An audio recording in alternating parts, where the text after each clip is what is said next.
Yo, welcome to Six Slayers, the comic signature show, period. I'm Mike the Six Slayer, chilling with Mark, the honorable villain. What up, fam? Joining us today, we have popular Marvel artist Scott Koblish joining us. But before we chop it up with Scott, please like, subscribe, hit the notification bell, and please comment. All right, our next guest is a brilliant artist. This man has to be on the Mount Rushmore of Deadpool. He has also worked on Captain America and creator-owned Giant Kaiju. Ladies and gentlemen of the Stash Land, we bring to you the one and only Scott Koblish. What up, Scott? How you doing, man? How are you today? I'm doing great. I'm glad to have you here. So we're going to just dive right on in. We got some questions to ask.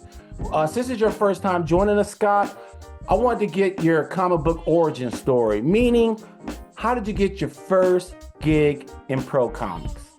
Oh boy. So my first gig in pro comics was, I got a job out of college. About a year out of college, but I got a job working over at Marvel as an art corrections assistant. So they used to call us the Romita Raiders.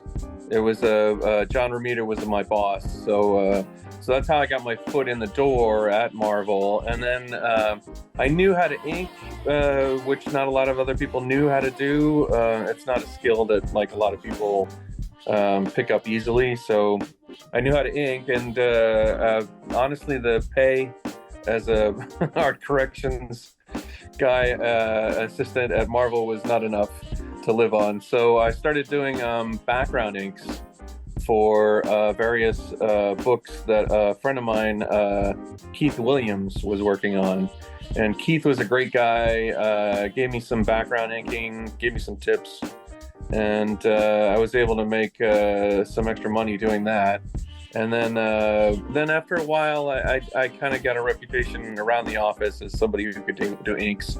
And then I got a few jobs here and there, like overnight things. Like sometimes things would be super late and they would just need it like done. And then and I was like, yeah, sure, I'll help out. And so I think the first published thing that I ever did was an issue of Sleepwalker. I did like a couple pages on that over I don't remember his name. And something Kelly something or other. And yeah, it was a couple pages of Sleepwalker, and then I started doing stuff for that office. That was the Punisher office. And I started doing stuff for Marvel Comics Presents, which was sort of like a tryout book. It was really helpful because it was kind of like they had 4 stories. It came out weekly. It came out every week, and they had 4 stories, 8 pages each. And sometimes they'd have like like a superstar artist, like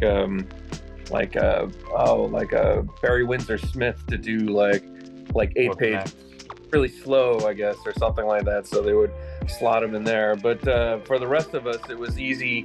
It was great for us to be able to get like see your work in print, see what worked and what didn't work, and then sort of compensate from there. So that's the kind of stuff I started out on, just the sort of small things here and there, and I was in the office, so it helped out a lot. Like people would go like, can you do this overnight? In New York, right? This is in New York? Yeah. I lived in New York. The offices were in New York. And yeah, I would just go in and, and help out. And then I was able to go freelance about 8 months after I started on staff. So, because you weren't supposed to stay.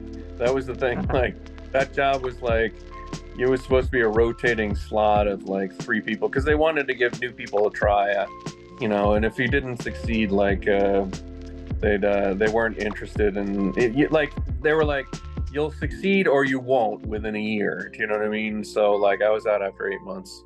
It was an apprentice program. It was really great for that, like getting your start. And about, I want to say maybe 50 guys or 40 guys went through that program, and about, I think it was from 88 or 86 or 87 through 97, I think. Well, Scott, we heard you got accepted to the Kubert School at the young age of 9. Can you tell us a little more about that experience? Yeah, Yeah, so Joe Kubert's school was like it was like a 25-minute drive away from where we lived in New Jersey. And my mom kind of when I was 9 was like I was drawing ever since I was like very, very little, like 3 or 4.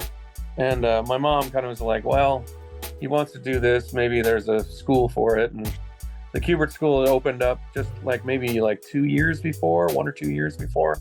And Oh, wow. Joe would teach these classes on Saturdays classes. So they were from 9 to 12, and they were for any age, like like from very young up to very old. Like there were a whole bunch of really old guys. Anybody who wanted to sort of experiment with thinking about being a cartoonist or an artist. And I started at 9, and Joe was really kind to me. I was there until I was about 16, so like Wow. 50 weeks a year. I was just sort of there. And then that's where I first ran into like, they would, after a while, they didn't really know what to do with me exactly. So they gave me like scripts to work on. And I think the first script I'd ever seen that was like, that was an actual script that I was given was like an Atari Force backup. And I loved Atari Force, so I was really into it. But I didn't really know exactly what I was doing. I was a little kid. So like, I learned little things here and there. I picked up as best I could, and I was doing okay. I was just like not, anytime you think about being young and starting out and stuff like that, you're kind of embarrassed by like what you did back then. But like, Right. but yeah, Joe was really kind and sort of, he showed me all the artists that he admired. Like he was really into Alex Raymond and Milton Caniff and guys like that, like the old newspaper strip guys. Those are the Right. guys that they admired, and he showed me that stuff. I wouldn't have seen it any other way. I have to ask this question. We're alluding around, and you're alluding to it indirectly. I mean, you went to the Joe Kubert school. You knew Joe Kubert. You knew John Romita Sr. You worked with George Perez. Yeah. I mean, just reflecting, just back on that. I mean, this is all at a very young age, and it's not like you're like some ancient guy. Like So it's like, what's it like that live your life, Scott Koblish, now to have that kind of history right now? Well, that's an interesting question. Yeah, because I do have that connection with like people who were the first people to do comics. Like one of my teachers was Will Eisner when I was in college. So like it's Joe and Will and John Romita Sr. Like these are guys that were there just when it was starting out. It wasn't anything before they really started. So it was interesting talking with them and being around them. Like they had a lot more forgiving attitude towards like me being young, because I found out later that Joe Kubert started drawing comics when he was like 12 or 13. Like he would ditch out of high school. Like there was an interview I heard with him recently where he was talking about because someone was smart enough to ask him. They were like, "You started in comics like at age 13. Like, how does that work? Yeah. Weren't you going to school?" And he was like, "Yeah, he would go to school, and he had a friend who wanted to do comics too. So like they would go into school, and then they would just turn to one another like at the door to the school, and they'd go like, 'Hey, do you want to hit up the agencies and see if we can't get some work?' And they would just like ditch like freshman year of high school. Do you know what I mean? Like and then I guess their parents were pretty pissed off, but after a while they were making more money than their dad. So like, I don't know. But I think as a consequence, I think he was much more forgiving to have like an 11-year-old pestering him with questions. You know what I mean? Like around and it is a weird life. I meet some of the older guys. Like I'll meet like a Howard Chaykin around the convention circuit, and it's strange because Howard was older, but I was sort of there around the same time Howard was there. I like a 9-year-old, you know what I mean? Like over the school. So it's weird, like comparing notes with him, because he'd see Joe in a business capacity, and then Joe would go back and teach at the school, and there I was, you know. So it was always a little weird. It's a sort of a zealot kind of feeling to be around a lot of these guys at that age. And then everyone's been really nice to me, you know, like George Perez was great, absolutely. So like a lot of these guys, and John Romita Sr. was just a doll. He was really sweet, just a nice guy. You know, they teach you a few things here and there, and you're trying to pick up on it. And I don't know. It's a very strange life. Yeah, it is a little weird to be able to sort of say that I knew all these people, because a lot of them have passed away. Joe died a few years back. Will's dead. John Romita Sr.'s gone this All past of them year. are gone now. Yeah. Are gone. George Perez died a year or two. I was actually really I was lucky to talk with him a little bit before he passed away. He came out to Los Angeles to pay his respects to everybody before he passed, you know, that he could out here in Los Angeles. And it was kind of nice. My wife works over at DC, so they needed somebody to drive George from event to event. So I helped out with that. It was all during COVID time. So, you know, I just hunkered down and made sure I didn't catch COVID and then drove him around. But that was the thing. He was dying of pancreatic cancer, but I didn't want to be the one that kills him, like, just by giving him COVID. You know what I mean? So, because he was, you know, immunocompromised at that point. But it was nice to be able to talk with him and pay my respects directly to him. I never really got to do that with Will, or I sent Joe Kubert like a letter a few years before he passed away. I figured he came from the generation where you get an actual physical letter in the mail, so like, and you'll read it. So I sent him a letter thanking him for, you know, all that he did for me, you know, as a little kid, you know, showing me the ropes and stuff like that, and that was kind of nice. So It's a sidebar question with George Perez, real quick. Yeah. Legion of Three Worlds. You worked with him, George Perez, and Jeff Johns on that. How'd you get that gig? 'Cause this was in the middle of like Final Crisis. There's a lot of going on. There's a lot of stuff going on during that time. yeah, and that book was dense. Yeah. They brought back Connell and Kid Flash and all these Bart, you know, like that kind of stuff. So yeah, it was I had just started working over George again. I inked over him like an emergency kind of thing when I was back in New York. Like they needed like 11 pages inked like in like 3 days. So I was like, all right, I did that. And then I didn't really get to work with him again until there was a book called The Brave and the Bold. I think he was working on that. And then something happened. Mark Wade, with Mark Wade. Yeah.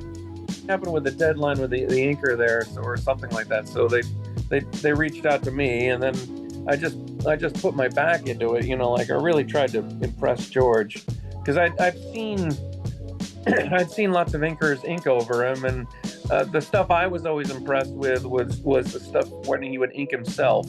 So I was like, okay, I know kind of what he's looking for, and I was like, I can give him a lot of that, you know. And I followed his work like since he started drawing so professionally, so I knew what was possible.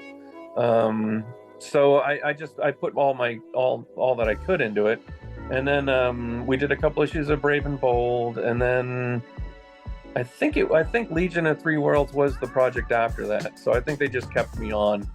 But I'm a huge Legion of Superheroes fan. I love the Legion of Superheroes, just love it. I just think it's the bee's knees. I love that property. So I was more than happy to help out in any way possible with it. And, you know, it took a lot. That was a project that I think from the beginning to the end, it was like 15 months. They were oversized issues. Yeah, the deadline was kind of, I wasn't responsible for blowing the deadline, but the deadline was we went way past whatever normal deadline would be on that one. So, but Yeah, it was great. I loved it. I love the Legion of Superheroes. So anytime I could throw in my 2 cents, or like Georgia put in different things in the background, and then I would add to it. Like I love the concept of interlac, which is like a language that like a written language that they have in the future, and so I would put in all sorts of like interlac people, you know what I mean? Like I'd put in names and dates and things, and like if the Bismol stock market was crashing, like little things like that. It's just fun to do. So and George loves tons of little things, so he didn't mind at all. He was super happy about it. But yeah, I loved it. I thought it was great. Well, Scott, you're from this Twilight era, like Mike was saying, that you're a young guy, but you learned from the classics. You're using today's techniques, and you're also seeing today's talent lead to the future.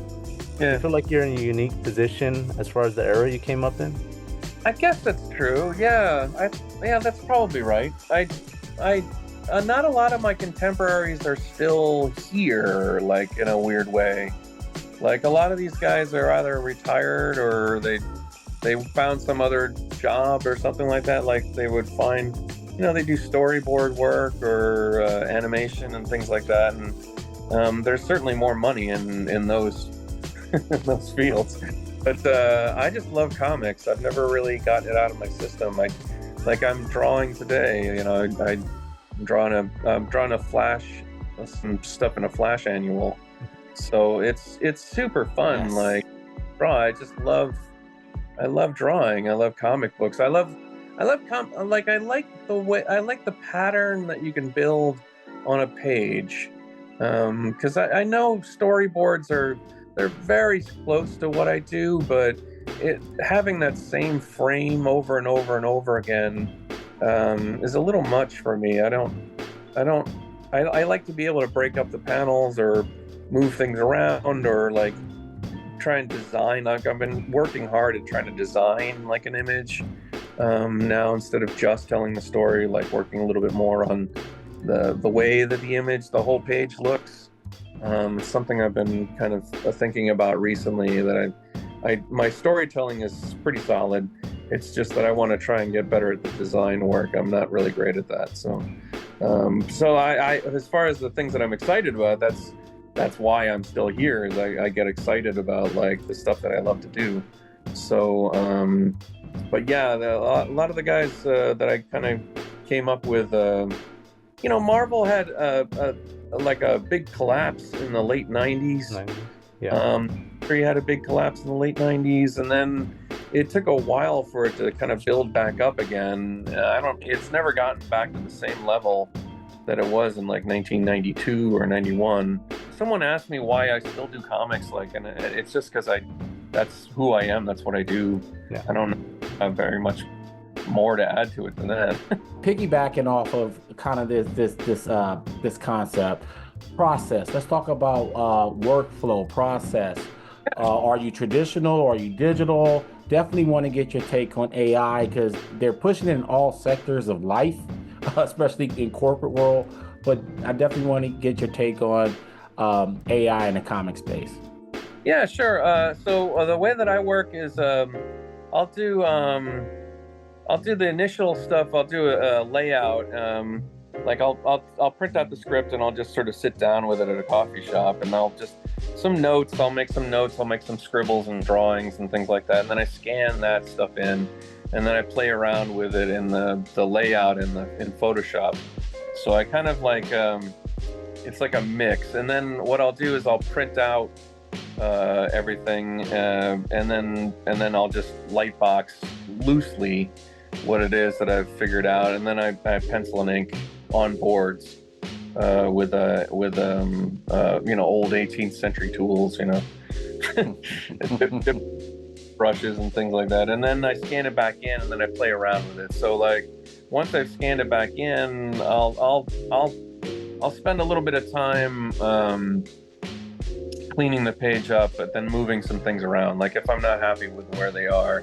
And then I'll add little tone work and texture work and stuff like that to it, just to help it out. And yeah, it's fun for me. So it's kind of like it's kind of almost like mixed media, like Like a in a hybrid. way. Yeah, Yeah. and I really like because Howard Chaykin said the same thing. Jason Sean Alexander, a lot of traditional artists, they're taking the best of both worlds and incorporating it in the ways that they're most comfortable with. Absolutely, and it helps because everything's kind of a tool that you're using, you know, like to be able, like, I know for Howard, like he would put all these press type kind of Letrotone, Zipatone kind of things in the background of everything for years, and now he can just do it. He's got them scanned in, so he's got it just as a layer. So for him, he was always thinking in layers to begin with, like. So it's interesting to see a guy like that, like, be able to do it in Photoshop. Like, Photoshop's almost built for a guy like that, where like he would do things in layers, like, you know, he would take a Zipatone and just a flat pattern and have it over everything, and that's really easy to do in the computer. So yeah, it's a mix. So yeah, these things are tools. I think for AI, well, it's sort of like you alluded to, it's kind of, everyone's just using it as a term, like, you know, like I fully expect my gas station to be like, we fill your car up with AI, you know, like, 'cause it just, like, everybody uses the word, the you know, the letters, and I'm like, at this point, I'm not 100% sure I understand exactly what everybody means by AI, but as far as comics go, it seems to be these aggregators, you know, some like mid journey or things like that. It's basically what's happening is that they've got like a prompt that you can kind of put in, and then it'll spit out an image of something that it's aggregated. So it's like they don't want to run into too much trouble with copyright, so they've gone, like, they've made this little sneaky thing where they're like, if you take like 15 images and you jam it all together, like, they kind of get to pretend that it like 15 people weren't involved. Do you know what I mean? So like basically they're trying to pretend that it's their thing, but it's not really their thing. It's just that they've grabbed 15 different things and tried to pretend that, like, those 15 things are their own creation. So it's limited in the fact that there's not really anything that stuff can do that people haven't already done. It's just like a mix of stuff. Now, I have seen, like, a lot of the painting stuff is pretty impressive. You know what I mean? Like, anything that's like borrowed from 15 or 16 painters or guys who know how to really paint, like, that's pretty impressive stuff, but it's not complete. Like, they have to pretend that it's not this 15 things together. So, like, there's these little things where it'll have like 18 fingers, or like it'll have like 9 heads, you know what I mean? Like, it's this weird aggregation, like, of things. So it's not perfect. It doesn't really do what you need it to do. I think the advertising guys, the guys who do advertising, are in a lot more peril than I am in comics, because the advertising guys, when they're putting together like a storyboard or a board, like, for inspiration for the photographer to take the rest of the images, their job, you can just sort of press a button with this particular stuff, and you can get, like, so the thing about movies, television, that sort of stuff is it's very difficult for the people who are doing the movies and television, stuff like that, to kind of get to a place where they've got the general idea, they've got all the things that need to be in the room, like all the props, all the you know, the positioning of the camera, the angles. That's what an artist is there for, and the storyboard function, or even the sort of, like, there's boards that they do for inspiration. If you can kind of avoid, or if you can get some of that stuff done, like, without, like, by pressing a button and stuff like that. It's a lot easier for because the real work is being done, like some of the work is being done behind the scenes as far as like knowing where to put the camera and stuff like that, and beating out like figuring out like where everything's going to go. But like for something where like there'll be these boards, these inspiration boards that people do. I don't even exactly know what the exact term is, but let's say you want to do like a Star Wars, like a planet where it's a marshland kind of thing. Like there's guys that used to paint that stuff and then present it to everybody, and then they'd sit there and they'd design like the room. Like they'd get a warehouse and they'd just kind of like fill it up with like water and moss and plants and things like that based on what the artist was kind of thinking. And that kind of stuff I'm sure could be easily taken by a Mid-Journey kind of stuff. But as far as even storyboarding out like action and things like that, I think you kind of still do need a person to be like, all right, like this is what I think that we could do if you're on a bridge, or like there's a lot of work that storyboard guys do that's not just drawing. So I think that they should be okay. Comics are kind of different in a way that, like, I don't know that again, it's storytelling. I don't know that they can figure out how to tell a story really well with it yet, although I'm sure someone's trying to figure it out. The other thing is that I don't know that, like, I don't know how these companies are making money. Like, I imagine it's like, I don't really even know. Like, I know a lot of comic artists. I don't know how they make money. Do you know what I mean? So, like, I don't know why anyone would come in and be like, what's the lowest paying art job that I can get and take away? Like, I don't really know why anyone would come in and like be like, all right, comics, that's what we'll do. We'll make sure that everybody gets paid a little bit less for comics. I'm like, I don't, like, how would that even work? So, and I think a lot of the fans are alarmed by it. Like, I think a lot of people get up in arms if they sense that there's some like AI thing going on. Like, I think people get alarmed and they get upset and they jump on it. Some of the frequent collaborators you worked with for creator-owned stuff is Gary Duggan and Brian Posehn. So how's the communication like with Gary and Brian? Is it just through email?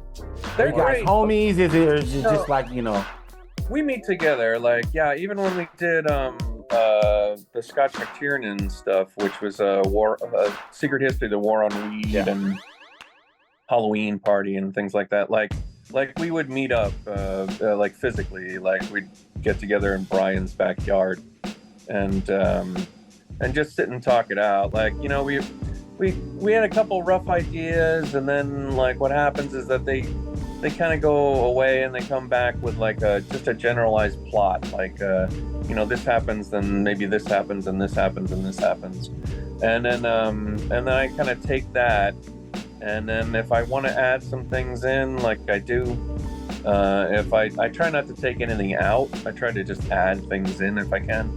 And then once I'm done drawing everything, I just sort of send it back, and then they dialogue it. Like, we were going over it together for a while. Like, I'd go like, well, here's what I was thinking on this page, and then they would just kind of like blow through like whatever things they could. And the two of them are really great together. So, and Brian's been writing comedy for forever.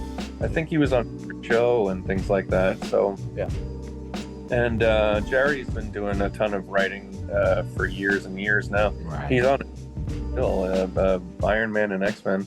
So these guys know what they're doing, and it's nice to like work with guys that are they're open to collaboration. Like, I'll add things in. Like, I remember there was a sort of just a loose discussion about like what in the Secret History of the War on Weed, like what we were gonna do as far as like whole vast sections, and I just kind of went in.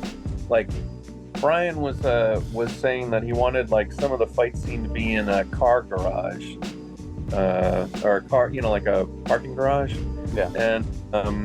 And I was like, okay, that's great. And I just sort of took it from there. made it so that we went up through the different levels, and even at some point the whole point of that one was to sort of make fun of like early 80s like action movies. And I was stuck with this one thing. I'd gotten Scotch McTiernan into the building, like there was a booby trap, so I killed off one of those guys. And then I'd gotten Scotch McTiernan into the building, but then I couldn't really think of like how he was going to interact with the villains. And my wife Jill was like, well, why not just use one of those like 80s vans? And I was like, that's really funny. So like, I had him like come out of the shadows in an 80s van. But it's like that kind of stuff where like I'll do one thing, I'll add another thing. Brian will, I'll be talking to Jill, and just things pop up, you know what I mean? Like it's a whole process of just sort of, because it takes so long to draw a comic book. Yeah.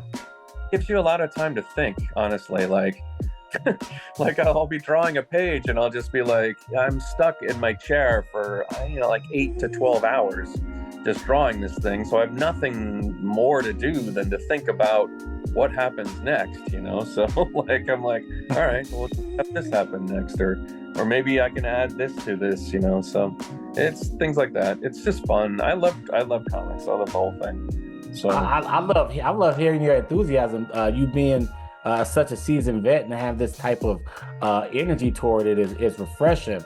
Now, I got to ask about Deadpool. How has Deadpool changed your life? Boy, it really has. It's funny because when I got the call to work on Deadpool, I turned it down initially. I was like, no. Like a moron. I was like, well, because at that point, Deadpool, there was no movies, there was no like, they were kind of pulling it back from, it had just been sort of like bouncing along the bottom there for a while at Marvel. And I didn't really like the Bugs Bunny aspect of Deadpool, where like nothing could really hurt him.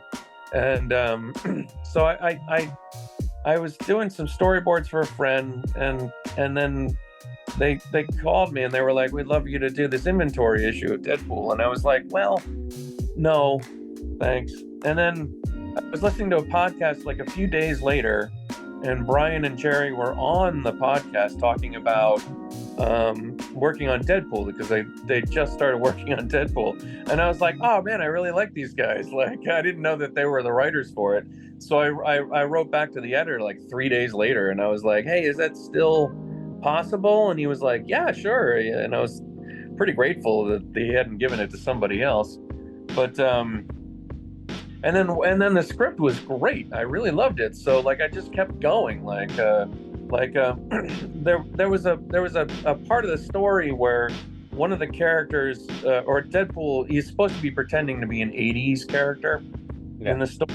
So the part of the script was that that Deadpool had to have an 80s costume, but I think someone had put in like in the script, it was like, it sounded like a 90s costume. Had lots of pouches and pockets and things like that. And I was like, well, that's not an 80s costume, that's like a 90s thing. And then I sat back, and what I did was I did a whole bunch of different sketches. So I was like, well, here's Deadpool in the 80s, here's Deadpool in the 70s, here's Deadpool as a cowboy, here's Deadpool as a Asgardian warrior, or in the 60s kind of thing. And I just sent them in, and we wound up doing like all those kinds of ideas. Like we did Deadpool in the 60s and 70s, and it just really was super fun to do. Like so it just snowballed from there. And then I remember being on a panel at the beginning at Los Angeles convention, and all these people came up in the audience and they were like, we want a Deadpool movie. And I was like, you're never going to get a Deadpool movie. I'm sorry. It's never happened. And then the next person would come up and they go, well, we want a rated R Deadpool movie. And I was like, oh, you'll never see a Deadpool movie. That's impossible. And then sure enough, within like 2 years, there was like a Deadpool movie. And I was like, wow, dude, fantastic. And then the second movie was just as good. And I have real high hopes for the third movie. Like, I working on the character. I worked on him for 6 years. So it's, and And the way that they've been doing the movies, it's very much like the way we were thinking about it. It's not so much that he can't be hurt physically, because that's interesting. He can be hurt. It's just that he sort of regenerates back again. But it's what you really want to do is hurt him emotionally.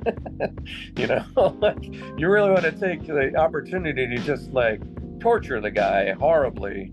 You know, you like when Jerry and Brian, like when we worked on like him having a wife, like it's not a great wife. You know what I mean? Like he didn't have a great wife at all. Like it was good. The relationship was good enough. You know, it met some of their needs, but it was not a good relationship in the end. You know, like you know, she was a demon succubus, which is probably the only person that Deadpool could ever marry, really. So like, but you give him a daughter and you give him things to care about, and then you take those things away. You know, that's what you're there to do. You're there to make the hero happy guardedly for a little while, and then take everything away from him. So yeah, they do the same thing in the movies. It's great. It's awesome. They really have a good understanding of the characters. So, and it's changed my life, and that like it took me all over the world. Like El todo mundo gusta Deadpool. Like everybody loves him. So, you know, I went to Kuala Lumpur and China and Germany and Amsterdam and Sweden and Argentina, like all because of the Deadpool. So like I'm eternally grateful for all the opportunities it's afforded me, you know. So yeah, that's awesome. Okay, Scott, you are the world record holder for drawing the most characters on a comic book cover, and you did that multiple times. Yeah. What inspired you to do that? Oh. Why did I start down this road? Because I just finished a cover for X-Men. Like that's the same thing. Like it's a gazillion characters. Why did I start down this road? So, you know, I was working on Deadpool, and I'd done like a couple issues in, and then they had me do an inventory issue, or not an inventory issue. They had me do the issue where Deadpool is on his honeymoon. And I was like, honeymoon? Like, I hadn't heard that he was getting married. So like, I was like, well, you know, I was like, the thing that I really loved about, like, I liked the Legion of Superheroes, and there was a big cover, or no, it was a splash page where I think Bouncing Boy and Duo Damsel are getting married. And in the background, there's like a ton of characters. And all Legion of Superheroes all like crowded around, and I always loved that page, and that page is really important to comics history too, because that splash page, because Dave Cockrum wanted the original artwork back, and back then they didn't give it back, but the editor had said, yeah, I can give you the artwork for this back, and Dave was like, great, and he came in to pick it up, and the editor was like, psych, I'm just kidding, you can't actually take this artwork, you'll never see this artwork ever again. And he got really pissed off, and he went over to Marvel, and he created all the X-Men over there. So like, you know, it's really funny to me that double page spread was so important. So I'd always kind of remembered it. And then I was like, well, wouldn't it be great if like Deadpool was getting married and there was a whole bunch of characters in the background? And then I thought about that Spider-Man, years ago when Spider-Man got married, they married him, believe it or not, they did it in a baseball stadium. Oh, yeah. Like they had like like an actor and an actress like go out on like the pitcher's mound. And Lee as the priest, right? Yeah, the preacher, and then they got married like at Shea Stadium or something like that. And so I thought it'd be really funny if like Deadpool was getting married at Shea Stadium. And I thought, well, I'll just put all the characters in the background. And then I wanted it to be like updated. I didn't want it to be like just old characters. So I went out and got a whole bunch of comics from like that week at Marvel when I was working on it. And I put all the characters that I could find in the background. And then the editor was like, hey, there's a lot of characters here. And I was like, yeah. And he's like, we did a count, and I think it's like the most characters that's been on a cover. And I was like, that's kind of weird. So he's like, we're going to put it in for the Guinness world record, and I was like, that's even crazier. So eventually, I have it up on my wall, the Guinness Book of World Records. But then some guy came up to me a year and a half ago at the LA convention, and I'm so sorry I'm forgetting his name, but he'd done a G.I. Joe cover that beat the record. So he did like 313 characters, and then and he was talking to me about it, and I was like, well, 313. I was like, if I do a cover with 314, are you gonna try to beat? And he was like, no, and I was like, So I was thinking about it, and I was like, well, it'd be really great to do. Spider-Man 1000 was coming up, or is coming up. It's not there yet, but like I wrote to the editor because they had just done issue 900, and I was like, hey, for the issue 1000, can I do like 1,000 characters on a cover for you? And he was like, that's insane, and it's a couple years away. Don't do that. But I was on an email chain within the company, and the editor for the Fantastic Four was like, I'd love to do that. And with like 700 for issue 700 of the Fantastic Four. And I was like, that's great. And then I did that last year, and I just did one for X-Men. They actually announced it like an hour ago. They haven't shown the image of it yet, but that one's even bigger. That one is, the artwork on that one is 7 feet long. So I did as many characters as I could think of for X-Men. So that one will be really neat. That comes out in the summer. I'm super psyched about that one. I just finished it like last week. So wow. Defending the title, just fighting out. That was it. Once when that guy came up to me, he's like, I beat you. Like, I can beat you again. Don't worry about it. No, you didn't. So I was like, I'll show you. So yeah, because on the Fantastic Four one, I think I did 438 on one cover. So that was really the idea of that. And then the X-Men one, it's over like a whole bunch of different covers, but it's over 1,000 characters. So that kind of thing. So can you tell us which one of your works you identify the most with, whether it was in the process or the response from others? Is it the Guinness Book or no? No, it's funny. The one that I identified most with is actually, I'd done a book called The Many Deaths of Scott Koblish. Oh. So you can still find that one on Amazon, and it's a fun book. It's me dying over and over again, so that one's more personal to me. But like, as far as the artwork that I'm super proud of, like, there's a lot of stuff that I'm really proud of. I bump into it every once in a while. I do about 250 pages a year. So like, what winds up happening is that I'll find things that I didn't really remember that I did that are out there, and I'm like, oh, that's a really nice page. Like, that's pretty cool. So it's fun to see these things, and people bring them up to me. They'll bring up old stories or old comics or even the original art, and they're really excited about it. They're really happy to see, that they've got it. Like they've managed to get this issue or whatever, and it's really nice. It's fun for me to see the things that they're excited about. So it's almost like I'll put things out into the world, and then they'll come back to me with like an excited face. Like somebody will be like, hey, I picked up this issue, I really loved it, or this is my favorite character, can you draw this character for me, and stuff like that. And it's just really, it's nice. It's like it's just always feeding me back, you know what I mean? Like, I'll try and feed the world with the things that are in my head, and then it feeds me back in these conventions, where people come up to me. So it's just the best feeling in the world, like when someone comes up and says, oh, I'm excited about this thing.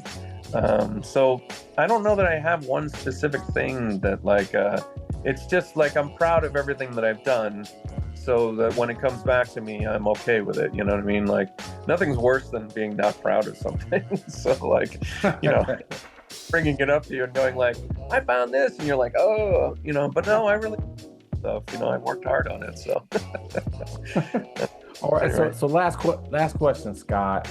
Yeah. Is there something that we haven't discussed that you want fans to know about? No, no, not really. I mean, I've been thinking about doing some independent projects So, you know, like, check out the Instagram that I've got. I've got a Scott Koblish Instagram, and that's usually where I kind of announce projects and things like that, or show artwork, whatnot. And or Twitter, you can find me at Koblish at Twitter. But at any rate, like, no, there's nothing right now.